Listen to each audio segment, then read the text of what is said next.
நடிகர் கமல்ஹாசன் நிச்சயம் அரசியலில் நுழைவார் என்று பிரபல ஜோதிடர் ராதன் பண்டிட் தெரிவித்துள்ளார். தந்தி டிவிக்கு அவர் அளித்த பிரத்யேக பேட்டியை பார்ப்போம். 1989 நான் லக்கிலே மேட்டு அம்மாங்க புரட்சி தலைவர் அம்மாவை பார்த்தேன். அப்போ நான் சொன்னேன், நீங்கள் 90க்கு பிறகு உங்கள் வாழ்க்கை நல்லா இருக்குன்னு. அப்போ அவங்க என்னை கேட்டாங்க, 87 கடைசியிலேயே என்னமோ தலைவர் இறந்துறாரு. அப்போது இது எனக்கு ஒரு மோர் தென் இயர் ஆயிடுச்சு. எனக்கு நான் போராடிட்டுருக்கேன். எனக்கு அவ்வளோ பீஸ்ஃபுல்லாக இல்லை.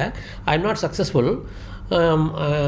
என்னுடைய லீடரை நான் இழந்துட்டேன், என்னுடைய கைடை நான் இழந்துட்டேன். பட் அதனுடைய பெனிஃபிட்ஸ் எதுவுமே எனக்கு கிடைக்கல அப்படின்னாங்க. தலைவரை இறந்து சில வருடங்கள் கழித்து தான் நீங்கள் மேலே வரணும். அப்புறம் சொன்னால் 91 நீங்கள் சிஎம் ஆயிடுவீங்க அப்படின்னா ஆசிட்டிஸ் ஆனாங்க. அப்போ 94 எண்டுலேருந்து 96 எண்டு வரைக்கும் ராகதீஷ் ராகுபதி.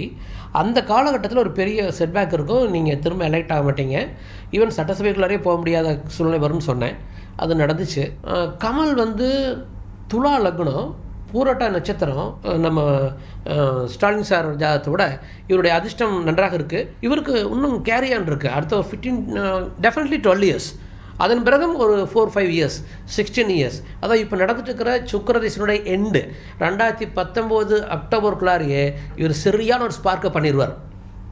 2018 மார்லஸ் பிக்கப் இருக்குது. இந்த 6th ஜூலைலேருந்து 25th டிசம்பர் கிறிஸ்மஸ் டேக்கு முன்னால் இவர் தன்னை அரசியலில் எஸ்டபிளைஸ் பண்ணிடுவார். கமல் டெஃபினட்டாக எஸ்டபிளைஸ் பண்ணுவார். சரியான அட்மினிஸ்ட்ரேட்டர், சரியான திறமசாலி, போராளி. தன்னை உண்மை இப்போ எல்லாரும் நினச்சிட்டு இருப்பாங்க அவர் தன்னை வெளிப்படுத்திட்டாருன்னு.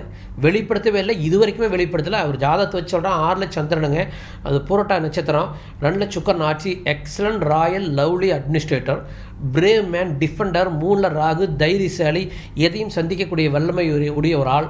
இவர் பேர்பட்ட ஒரு ஆள் வர பொழுது நான் சொல்கிறேன் 25 டிசம்பருக்கு முன்னாலேயே பல பிரேக்கிங் பாயிண்ட்டை தாண்டிடுவார்.